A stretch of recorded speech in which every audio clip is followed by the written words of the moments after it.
Hello, Jaume Plensa. Thank you for having us in your Barcelona workshop here. You are one of the greatest artists of the moment. Can you tell us a bit how it all started? Well, I guess to be an artist is not a decision, it's a destiny. It's impossible to stop. It's a way to express certain kinds of feelings, etc. In any case, I've been always very interested about literature and poetry, but I don't know why. The way to express all these intentions, and my love for poetry and literature was expressed with visual things, and not necessarily painting, because I prefer to touch or to caress the objects. And many times I said that my eyes are in my fingers. I'm really from the Mediterranean tradition that I have to verify everything. And thanks to poets and writers, I grew up in that direction. And finally, one day I started to express all those dreams in a certain volumes and things like that. And it was when I moved to live in Berlin, and it was when I really started as an artist, let's say. You were talking about touching, and your pieces are mainly made of metal or stone. What is your relationship to these mediums? Well, actually, I still remember the beginning.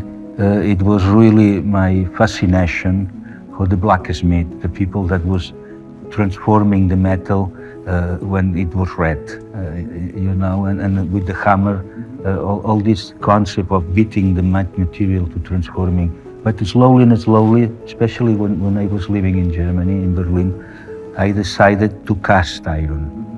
It was something that nobody was doing at that moment. Cast iron was something more industrial. And then I started to cast in iron, and it was where I became very well known internationally, thanks to my cast iron pieces. Suddenly, the cast iron was something that it was not important anymore for me, because I was not interested about the opacity of the materials, but the transparency. And when I moved from the cast iron to the glass, I was starting to cast glass. It was a concept very similar, because it was a transformation through fire, but in a completely different material. The attitude was the same, but not the material. And it's very interesting, because casting iron, I also discovered that materials many times are not the importance. The importance is your attitude with them. And I still remember in front of the oven, when the cast iron is going out completely liquid, when you are in front of that, it's not anymore cast iron, it's not anymore material, it's only light. And then I mix light in my work as well. You know that I have a very big family of pieces with light inside. Okay, how to manage with all this, not the chaos, but this diversity of materials in my work. And that it was because it was also a very important diversity of ideas. Slowly and slowly, all these ideas become more concentrated. And probably today, I could say that I'm working in two big families, which is text and faces. Let's say alphabets and heads, as you know. Humanity is at the center of your work. You said about the faces, for example. How do you choose your faces? I guess since always the main subject of my work has been people.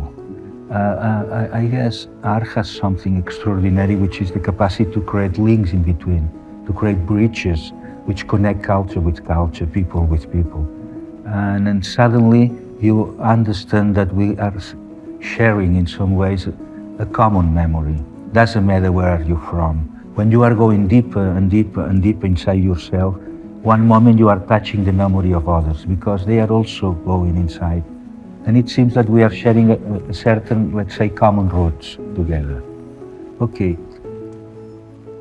You can talk about alphabets. Alphabets probably is one of the most precise portraits of one culture, because for centuries and centuries, they are making the adaptation of that way to write down something in the way to live, the background, the concepts about reality. But if you talk about reality, what is better than the face of a person? Okay. The symbolic people always says that the face is the portrait of the soul. Many times they said it's the door of your soul. But other people, very interesting, are also talking that the face is probably the only part of your body that you could not see yourself. That is the present that you are giving to the others. I'll give you my face because you can see it, not me. And I think it's beautiful. But for me, it's always even deeper.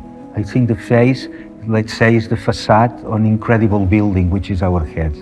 Inside that palace of wisdom, in the darkness, it's our brain, which I think is incredibly beautiful because in the darkness, in the humidity of our brain, everything happens. All our dreams, all our desires, all our problems, everything happens in. When you express or you take a decision, I'll do it, everything is done before. And I think that it's an incredible way to talk about humanity. And I think sculpture is an incredible media to talk about it. What attracted you to take part in our project? Probably the belt is one of the most poetical elements because it's embracing you. It's probably the only thing that really embraces you. I think it's beautiful as a concept.